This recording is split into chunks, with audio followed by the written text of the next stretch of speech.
This is our other daughter. She cleans houses for a living, my mother told the groom's family, smiling like she was apologizing for a stain on the tablecloth. My father nodded, added, "We've given up on her." 32 guests heard it. I heard it louder than all of them. What my mother didn't know, what she never once bothered to ask, was that cleaning houses had turned into a company spanning 14 states. And the woman sitting directly across from me, the groom's mother, I was about to say something that would drain every last drop of color from my mother's face. Before I go on, if this story speaks to you, I'd appreciate a like and subscribe. And drop a comment. Where are you watching from right now, and what time is it there? I'm Morgan.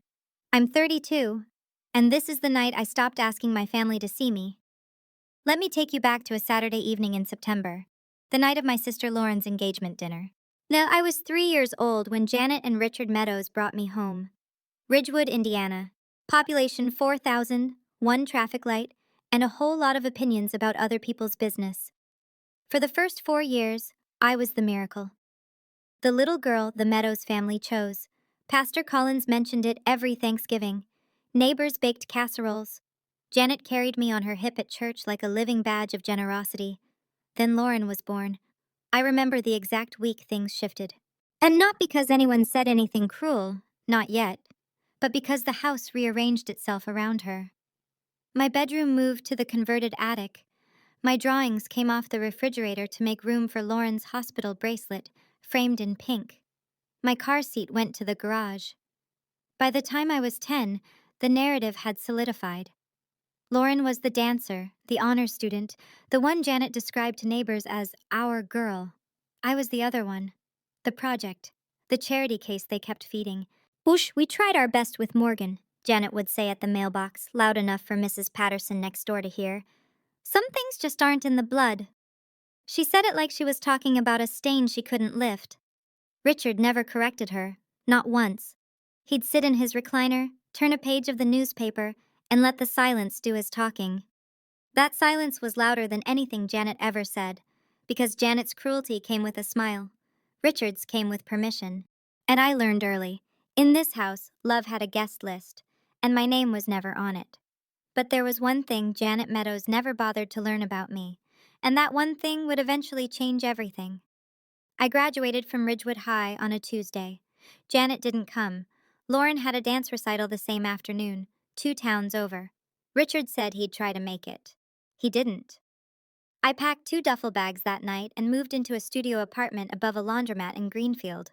At 18 years old, $400 in a savings account I'd built from babysitting since I was 13. I enrolled in community college, night classes. During the day, I cleaned houses. It wasn't glamorous. It was toilets and baseboards and oven grease and strangers' hair and shower drains. But it was mine. Every dollar I earned on my knees, literally, and nobody could tell me I didn't deserve it.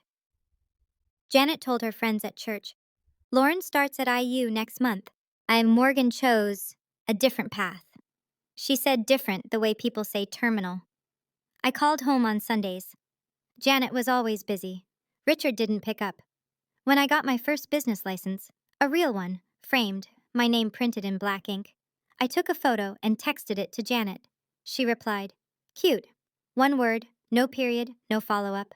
I almost quit that week, almost drove back to Ridgewood, walked into that house, and begged them to just see me.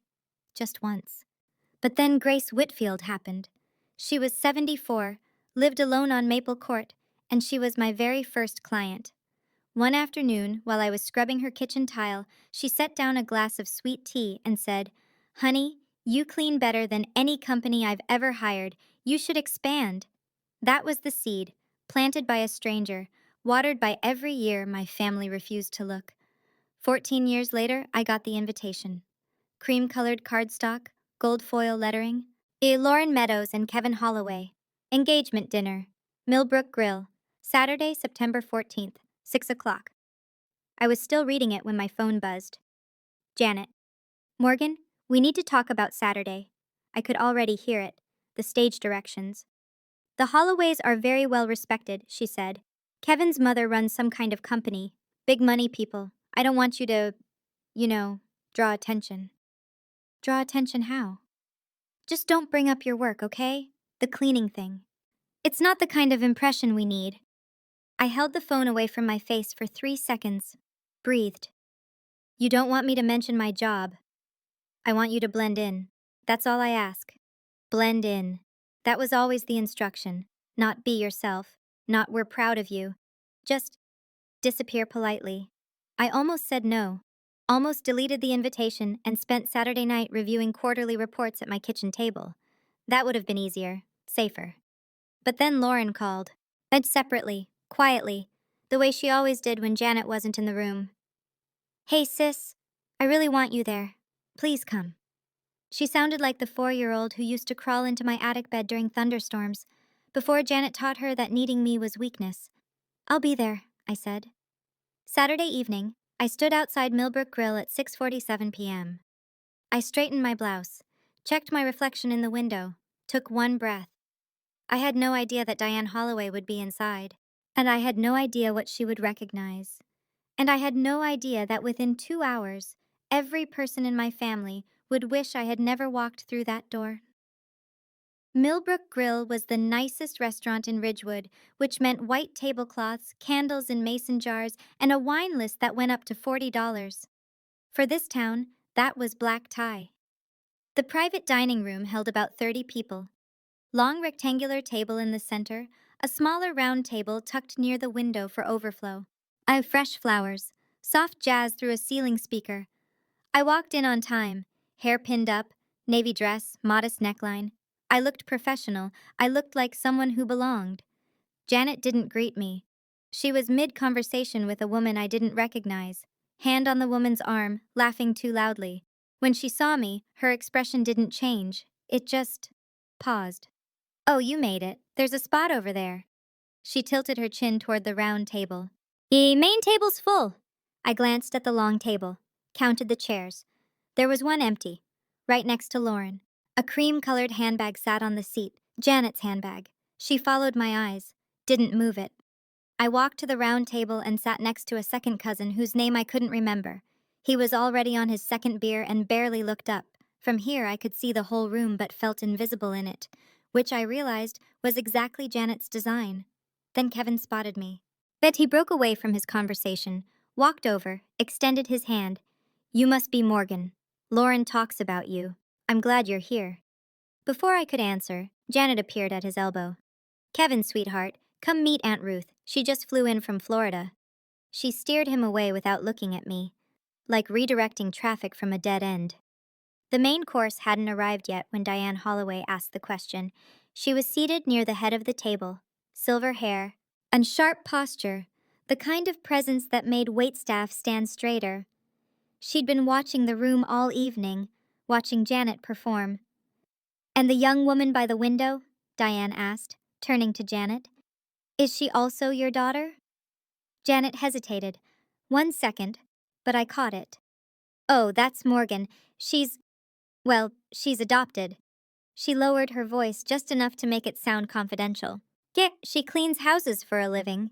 She said it the way you'd explain a blemish on an otherwise clean report. Richard was buttering a roll. Without looking up, he added, We've given up on her. Given up. He said it like returning a library book, calmly, completely. The table went quiet, not dramatically, just that half-second pause where everyone suddenly becomes very interested in their silverware. A woman near the end coughed softly. Kevin's younger brother looked at his plate. But I sat 12 feet away, and I heard every syllable. My hands were under the table. I pressed my nails into my palms. Then I looked at Diane Holloway. She wasn't looking away like the others. She wasn't embarrassed. She was looking directly at me, steady, focused, the way you look at someone when you're trying to place a face. Her eyes narrowed slightly, not in suspicion, in recognition. Something shifted behind her expression, a flicker, a connection forming. I didn't understand it yet, so I didn't know what she'd seen or where she'd seen it. All I knew was that the way she was looking at me was different from every other person at that table. It wasn't pity, it was something else entirely. I could leave. I could stand up, put my napkin on the chair, walk out, and never come back. I'd done it before, in smaller ways. Stopped calling on Sundays. Stopped texting photos of milestones. Stopped expecting the reply that never came. But leaving tonight wouldn't be a statement. It would just be expected. Janet would shake her head, say she's always been sensitive, and the evening would continue without a ripple. So I sat there, and I thought about 29 years, the business license. Cute.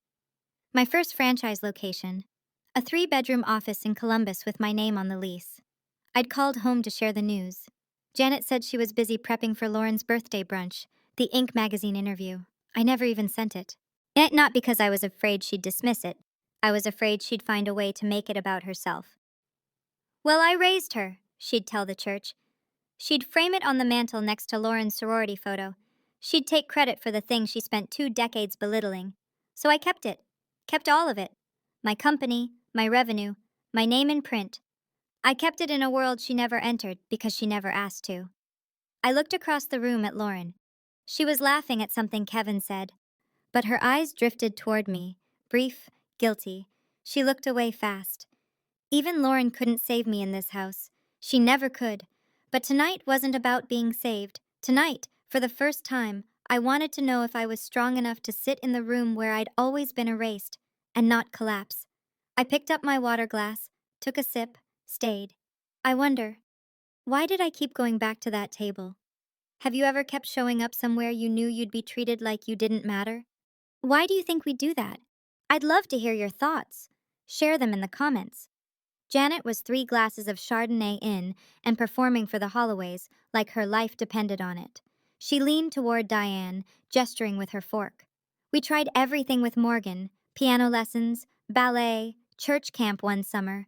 Nothing stuck. Pam Driscoll, Janet's closest friend, seated 2 chairs down, laughed on cue. Well, at least she knows hard work. Janet tilted her head. Hard work? She scrubs toilets, Pam. More laughter. Quiet, polite, the kind that sounds like permission. I sat at my small table, napkin twisted in my lap, and listened to my mother narrate my failure to a room full of people who didn't know me. Each sentence was a brick.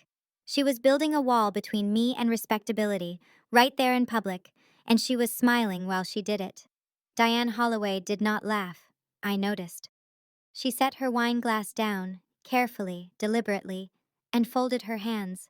Us residential cleaning? Diane said. Her voice was even, casual, but something underneath it was pointed. Do you know which company she works for? Janet waved a hand. Some outfit, I don't keep track.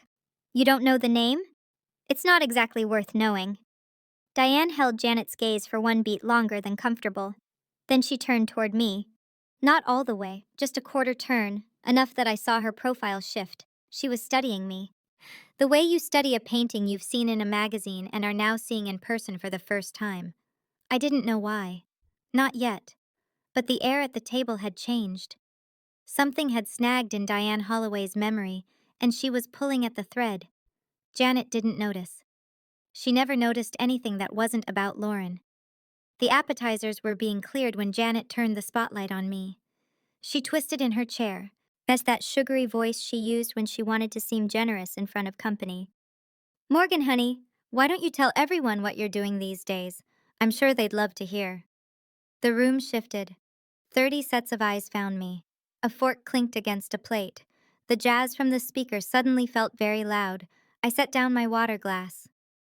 I run a residential cleaning company, I said. Flat, simple, no embellishment. Janet smiled at Diane. See?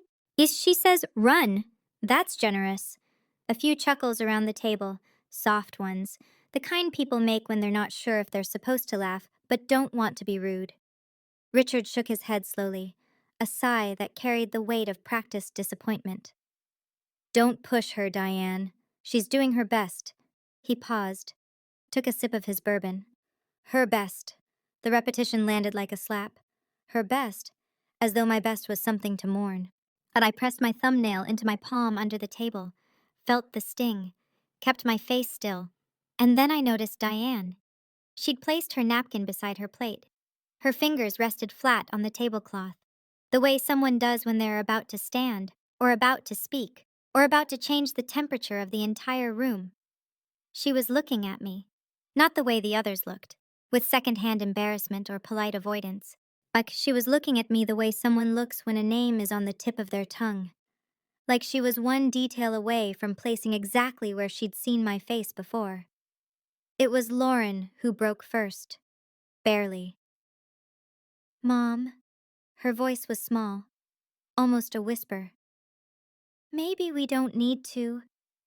Janet turned to her daughter with the speed of someone who's been challenged in her own home.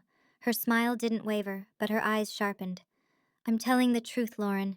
What's there to hide? Lauren looked at her plate, pressed her lips together, sat back. 28 years of training. That's how long Janet had spent teaching Lauren that silence was loyalty. And right now, loyalty meant letting our mother dismantle me in front of 30 people without interference. I didn't blame Lauren, not entirely. I'd watched her grow up in that house. I knew the cost of speaking out, the silent treatment, the guilt, at the way Janet could make you feel like the villain for pointing out she was being cruel. Lauren survived the same house I did. She just survived it from the other side of the door. Kevin shifted in his seat. He glanced at his mother, Diane, and I saw something pass between them. A look I didn't fully understand. Diane was tapping her index finger against the tablecloth, lightly, rhythmically, a private metronome. Kevin leaned in. Mom, you okay? Diane didn't turn to him, yet her eyes were still on me. Fine, she said. I'm just trying to remember something. She said it quietly, almost to herself. Kevin knew his mother. I could see it in the way he sat back, not dismissing her, but recognizing the signal. Whatever Diane Holloway was working through, he knew better than to interrupt it. The main course arrived, plates were set down, conversations resumed. But Diane didn't touch her food. She was somewhere else.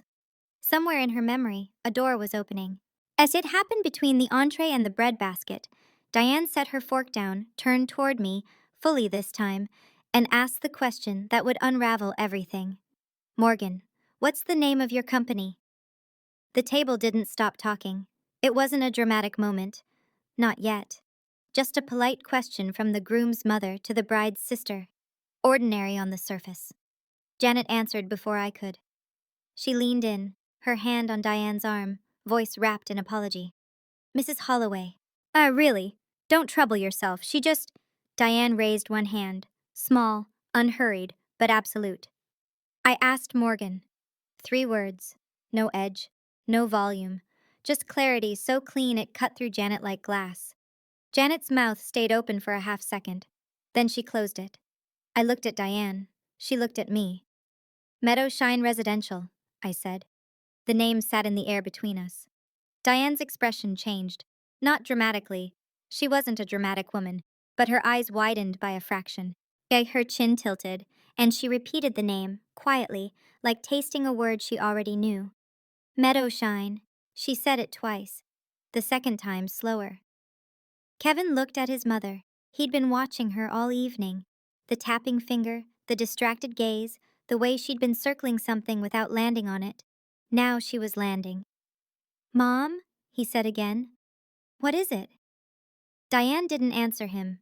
She reached for her wine glass, took a slow sip, and set it down without drinking. But her eyes hadn't left mine. She knew something. I could feel it. I just didn't know what yet. And neither, for the first time in her life, did Janet. Diane excused herself from the table. If you'll pardon me for just a moment. She folded her napkin, stood, and walked toward the hallway that led to the restrooms. Calm, measured, the way she did everything. Kevin half stood. Mom? 1 minute, sweetheart. I watched her go. From my seat by the window, and I had a clear line of sight through the glass partition to the corridor. Diane stopped halfway down the hall, pulled her phone from her clutch, and began scrolling. She wasn't checking messages. She was searching for something. Back at the main table, Janet had already filled the gap. She turned to Pam and another friend, voice low but not low enough. Thank God the Holloways are gracious people. Nobody's paying attention to, a small tilt of her head in my direction. And I didn't react. I'd stopped reacting to Janet's narration of my irrelevance years ago. Instead, I kept my eyes on the hallway. Diane had stopped scrolling. Her thumb was still on the screen, but she wasn't moving it. She was reading. Then her hand came up, slowly, and touched her lips. And she smiled. Not a social smile, not a polite one. It was the smile of someone who just confirmed something they'd been suspecting all evening. She looked up from the phone and glanced toward the dining room. Through the glass, her eyes found me, and this time, the recognition was complete. Then she looked at Janet, then back at me. She slid the phone into her clutch, straightened her jacket, and walked back to the table. Her posture was different now, straighter, more deliberate, like someone who'd just been handed a card she intended to play. Something was about to change. I could feel it in the way the air thinned. Then Janet stood up, tapped a butter knife against her wine glass. The room quieted. "I'd like to say a few words." She pressed her hand to her chest, the gesture she used in church when she wanted people to know she was being sincere. "First, I want to thank the Holloway family for welcoming our Lauren with such warmth. Kevin, you are exactly the kind of man we prayed for." Kevin smiled politely. Diane did not. "I want to thank my husband Richard for being my partner through it all. Every sacrifice, every late night, we built this family together." She paused, looked around the room with glistening eyes. "And Lauren, sweetheart, you are our pride, our only pride. Everything we worked for sits right here, in this moment, watching you begin your life. Our only pride." She said it while I was sitting 12 feet away. She didn't glance at me, not even the peripheral kind of acknowledgement you'd give a coat rack. "Our family isn't perfect," Janet continued, her voice softening to that rehearsed tremble she'd mastered. "We've had our challenges." Now she looked at me, just long enough for the room to understand exactly who the challenge was. "But tonight is about Lauren." A few guests clapped, awkward, thin applause, the kind that fills silence because silence would be worse. Richard raised his glass. Pam said, "Hear, hear." I sat still. My face was neutral. My chest was not. Then from the head of the table, a chair pushed back. Diane Holloway stood. She smoothed the front of her jacket, placed both hands on the table. "I'd also like to say a few words," she said. And the room turned. But before Diane could speak, a man seated near the middle of the table, one of Kevin's uncles, gray beard, kind face, leaned forward and looked at me. "Morgan, right? So how's the cleaning business going? You run your own crew?" It was a genuine question. He was trying to include me. The one person at the table who saw a girl sitting alone and thought, "That's not right." Janet laughed before I could answer. "Business." She pressed her hand to her sternum. "Let's not get carried away. It's a van and some buckets." The uncle's smile faded. He looked down. Richard set his glass down and spoke without lifting his eyes. "Don't push her. She's done her best." A pause, a sip. Her best. For someone like her. Someone like her. Somewhere at the table, a woman inhaled sharply. Silverware stopped moving. I felt the heat climb from my sternum to my throat. Not anger. Something older. The accumulated weight of every dismissed achievement, every unreturned call, every time I was introduced as the family's footnote. But I didn't fold. I placed both hands on the table, flat, steady, and I looked at my mother. "Have you ever asked me what my company does?" Janet blinked. "Excuse me? In 14 years, have you once asked?" "I don't need to ask." Her chin lifted. "Oh, I know. You know nothing." 2 words. Quiet. Final. The table went dead silent. Not the polite kind. The kind where no one breathes because they're afraid they'll miss what comes next. Janet's mouth opened. Nothing came out. And at the head of the table, Diane Holloway set her napkin down for the last time. "Now," she said, "I'd like to say those few words." Diane stood with the kind of stillness that made movement feel unnecessary. She didn't adjust her jacket or clear her throat. That she simply waited until every set of eyes in the room found her, which took about 3 seconds. "Janet," she began, "I've listened politely all evening. I've watched you introduce your guests, give your speech, and share your version of your family. That is your right." Janet's smile tightened. "Thank you, Mrs. Holloway. But I cannot sit quietly while you speak about this young woman the way you have." Diane's voice didn't rise. It lowered, and that was worse. "Ma, not when I know what I know." The room tilted. Janet's smile cracked at the edges. Mrs. Holloway, I appreciate your concern, but this is a family matter. You don't. The issue, Diane said, is that Morgan is not a stranger to me. She let that sentence sit. Kevin's uncle leaned back. Lauren's hand found Kevin's under the table. Pam Driscoll put her wine down. Richard stopped chewing. Janet shook her head slowly. You know Morgan? Diane turned to me. Her expression was warm, but controlled. The expression of someone who understood exactly what she was about to do and had decided it was necessary. Wait, she said, half to herself, half to the room. You're the woman who. She stopped. The silence that followed wasn't the polite kind from before. This silence had weight. It pressed against the walls and the windows and the ceiling. It pressed against Janet Meadows' chest. Janet's face went white, not pink, not flushed, dull white, the color of someone watching a door open that they thought was locked forever. And Diane Holloway was about to walk right through it. Morgan Meadows, Diane said. Meadowshine Residential. She paused, not for drama, but for precision. She was a woman who said things once and meant them permanently. I read an article about you in Inc. magazine last year, feature piece, 30 under 40, Franchise Founders Edition.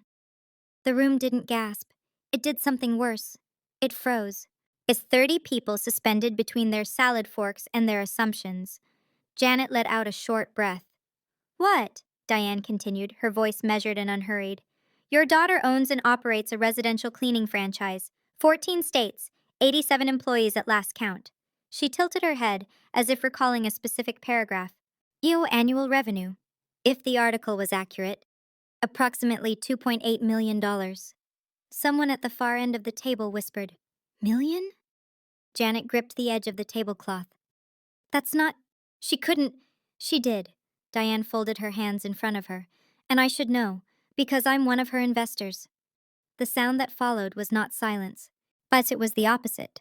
The sound of 30 people recalculating everything they thought they knew about the woman sitting at the overflow table next to a second cousin with a beer.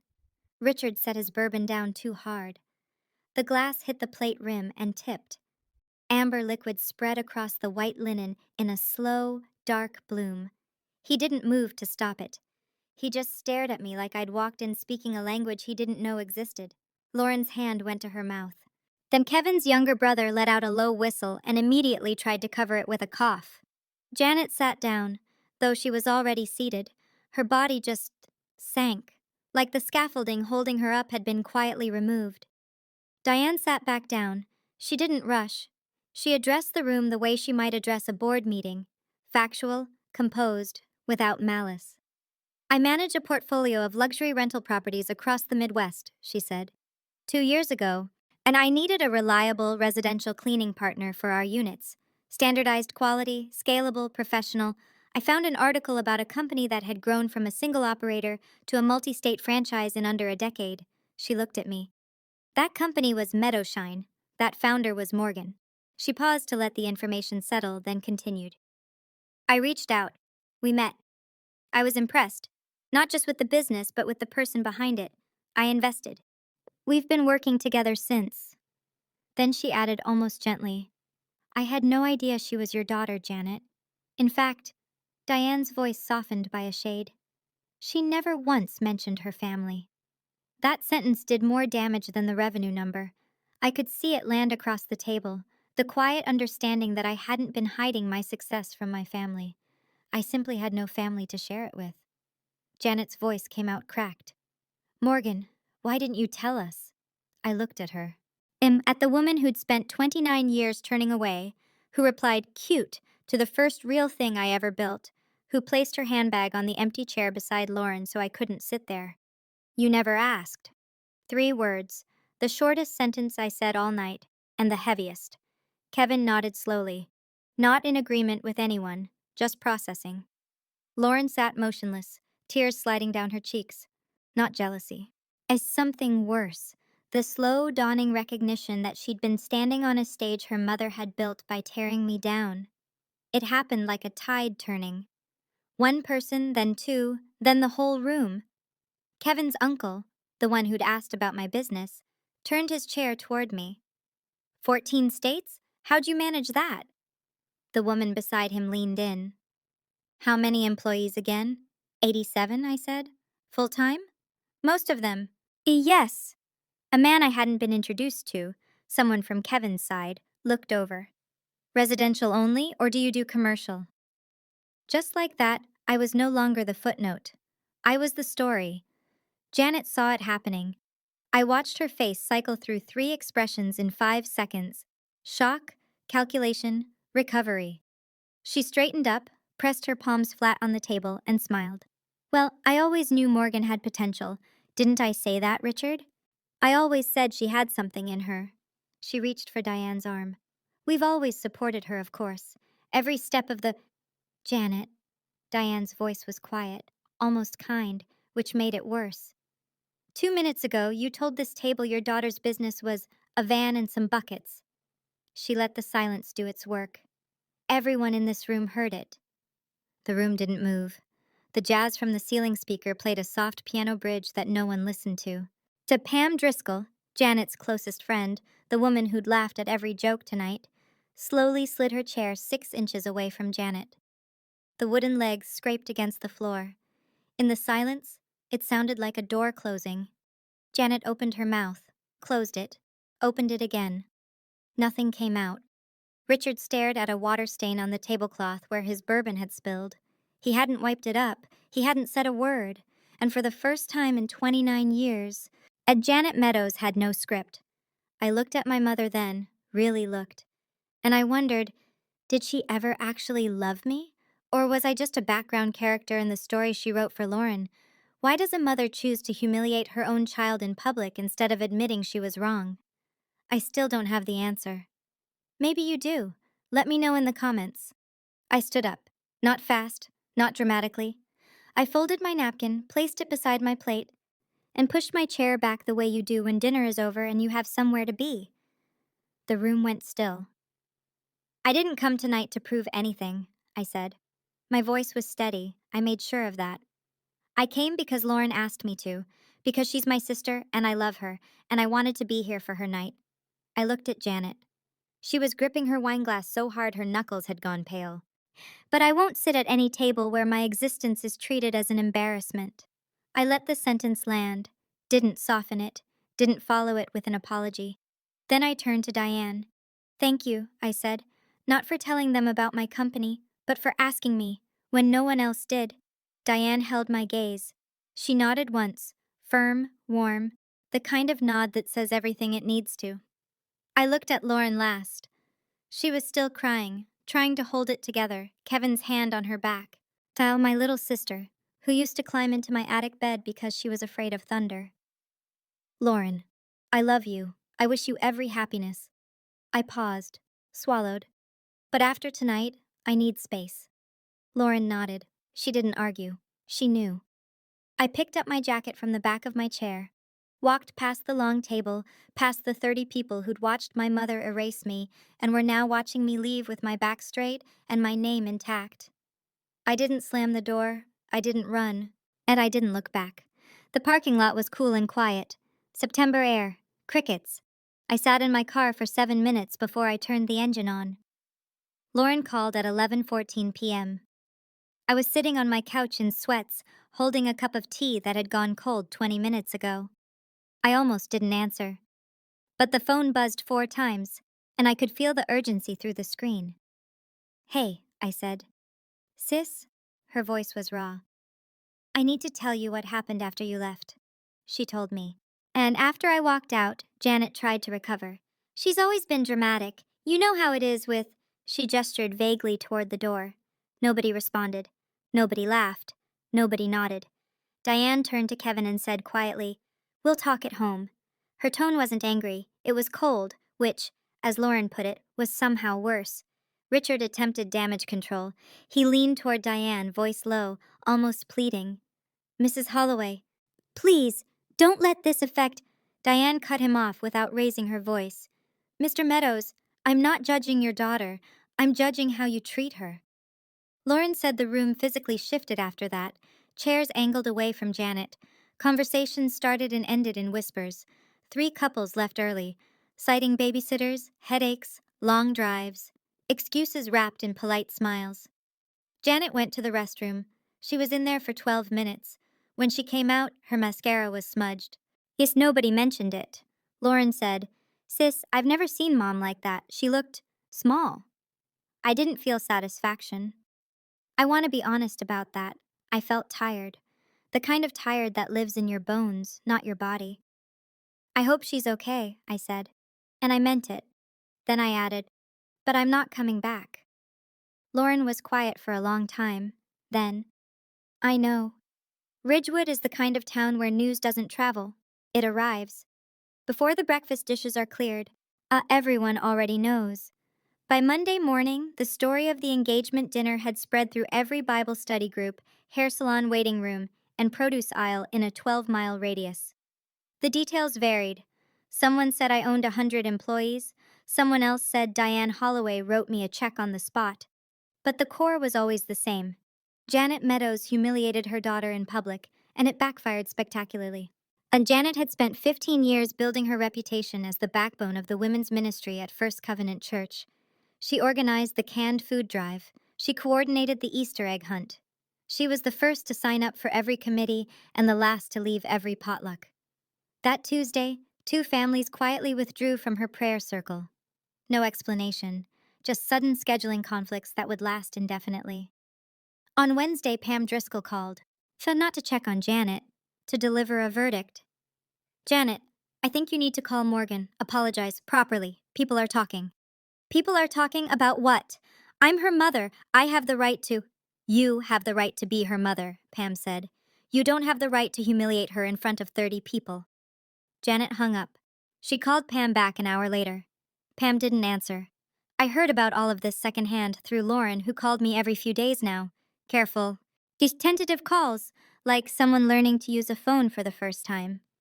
I didn't gloat. I didn't say good. I listened, and I said, "I hope Mom finds a way through this." I meant that too. You can love someone and still refuse to stand in their line of fire. The wedding wasn't canceled, but it was postponed. Kevin told Lauren the following weekend, gently, over coffee at a diner halfway between Ridgewood and his apartment in Marion. "I love you," he said. "That hasn't changed. But I need to understand your family better before I marry into it." Lauren didn't fight him. She cried, but she didn't argue, which, for someone raised by Janet Meadows, was an act of extraordinary courage. Kevin proposed a condition: family counseling. A neutral therapist, 6 sessions minimum, before they set a new date. He wanted to understand the dynamics he'd just witnessed. He wanted to make sure they wouldn't repeat themselves. I'm not asking you to choose between me and your parents," he said. "I'm asking you to see what I saw." Lauren agreed. Diane, meanwhile, had her own conversation with Kevin, over the phone, the night after the dinner. "I'm not opposed to Lauren," she told him. "She seems like a good person. But the way that family operates, if they do this to their own daughter in public without blinking, what would they do to a daughter-in-law?" Kevin didn't have an answer. That was the point. When Janet heard the wedding was delayed, she didn't call Lauren. She called Richard. "This is Morgan's fault," she said. "She ruined the whole evening. She always has to make it about herself." Richard said nothing. He was learning that his silence, the one that had protected him for 30 years, now worked against him. Because silence, it turns out, is only comfortable when nobody is listening. And now, for the first time, everyone was. And Janet spent the next 6 months blaming me for a problem she'd set in motion 29 years ago. Some habits don't break easily, even when they should. Diane and I met for coffee the following Thursday. Her choice. A quiet bakery in Marion, away from Ridgewood, away from the noise. She ordered a black coffee. I ordered the same. She looked at me across the small wooden table and said something I didn't expect. "I owe you an apology." I shook my head. You told the truth." "I told the truth publicly, without asking your permission first." She wrapped both hands around her mug. "I should have pulled you aside, given you the choice. Instead, I reacted to your mother's behavior and, well, I made a decision on your behalf." I let that sit for a moment. Then I said, "If you'd asked me beforehand, I probably would have said don't bother. I've spent my whole life not correcting people about me. And how has that worked out?" I almost smiled. Not great." Diane sipped her coffee. When I invested in your company, it was because you were smart and the numbers were solid. That hasn't changed. She set the mug down. But after that dinner, I respect you for something else entirely. What's that? The way you left the room. No shouting, no tears, no retaliation. You just stood up and walked out with your dignity intact. She paused. That's rarer than people think. I stared at a knot in the wooden table. Yeah, you ran my thumbnail along it. I learned something from being underestimated my whole life, I said. The best response isn't proving them wrong. It's just building, quietly, consistently, and letting the work speak. Diane smiled. The work spoke plenty that night. We sat there a little longer. Two women, a generation apart, drinking black coffee and saying very little. It was the most understood I'd felt in years. 3 weeks after the dinner, my phone rang. Janet. I was in my home office reviewing a contract for a new franchise location in Michigan. For a moment, I considered letting it go to voicemail. But something in me, that old stubborn root that never fully dried out, made me pick up. Morgan, we need to talk. Okay? People at church are asking questions. Pam won't return my calls. 2 families left my prayer group. I need us to fix this. I leaned back in my chair, closed my eyes. You're calling because people are asking, not because you think you did something wrong. I didn't do anything wrong. I was honest. You told 30 people your daughter was a failure, while she was sitting in the room. I said you cleaned houses. That's the truth. It's a piece of the truth, and you used it as a weapon. Silence on the line. I could hear her breathing, could almost hear the calculations. How to spin this, how to reframe, how to come out the victim. You were always difficult, Morgan. There it was, the trapdoor she always used when she was cornered. Make it my fault, make it my personality, make it Morgan's problem. Mom, I'm not cutting you off. I want you to hear that. I'm not disappearing. Then what do you want? I want you to stop lying. Not to me, to yourself. I won't come back to that table until you look at me and acknowledge what you've been doing for 29 years. You want me to get on my knees and beg? No, I want you to stop pretending. She hung up. I set the phone down, looked at the Michigan contract, got back to work. Lauren drove to my house on a Sunday in October. She'd never been before. I watched her from the front window as she parked, sat in her car for a full minute, then walked up the steps like she was visiting somewhere sacred, slow, deliberate, looking at everything. My house was simple. 3 bedrooms, a yard I barely used, and a porch with 2 rocking chairs I'd bought for company I rarely had. Inside, clean lines, neutral tones, and 1 framed photograph on the living room wall.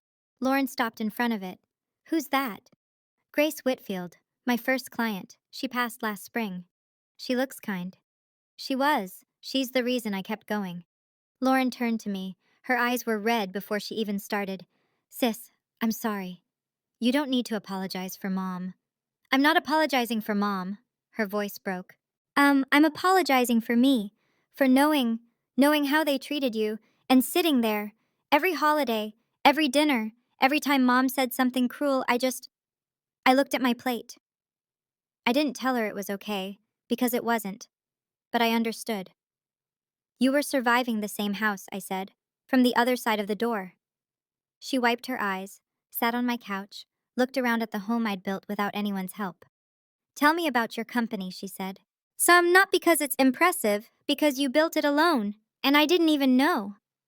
We talked for 3 hours. About franchise logistics and hiring challenges and the time I lost a client because a new employee accidentally broke a chandelier.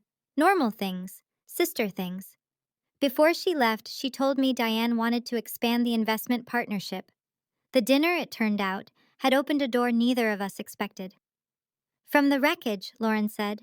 Something good. I hugged her at the door. It's not too late to start. The month after the dinner was the quietest of my life, and the fullest. I didn't call Janet, didn't call Richard. I let the silence sit between us, not as punishment, but as space. The space I should have claimed decades ago. I went to work. I reviewed applications for 2 new franchise locations. I hosted a team meeting where one of my longest-serving employees, a woman named Carla, She told the room she'd just put a down payment on her first house using the savings from 3 years of steady employment. I cried in my office after everyone left. The good kind. When my staff asked if I was okay, they'd heard pieces of the story, the way small town stories travel. I said, better than I've been in years. And it was true. I'm not telling you this story to show off a revenue number or an investor's name. I'm telling it because somewhere out there, when someone is sitting at the end of a table, at a family dinner being introduced as the disappointment, and they're wondering if it's true. It's not. You don't need anyone's permission to succeed. You don't need anyone's acknowledgement to make your success real. And you absolutely do not need to accept being humiliated just to keep your seat at the table. A boundary is not a wall, it's a door, and you get to choose who walks through it. My mother hasn't apologized. My father hasn't called. I don't know if they ever will. But I know this. My name is Morgan Meadows. I started with a bucket, a sponge, and a woman named Grace who saw something in me that my own parents refused to see. And I built something that speaks for itself, even when they wouldn't let me. That's my story. Thank you for staying until the very end. It means more than you know. If you've ever had to set a boundary with your own family, a hard one, the kind that costs you sleep, I want to hear about it. And drop your story in the comments. You're not alone in this. If this video moved you, hit like and share. Not for me. For the person in your life who needs to hear that walking away from a toxic table isn't weakness, it's strength. And if you want to hear another story like this one, there's a link in the description. I think you'll connect with it. I'll see you there.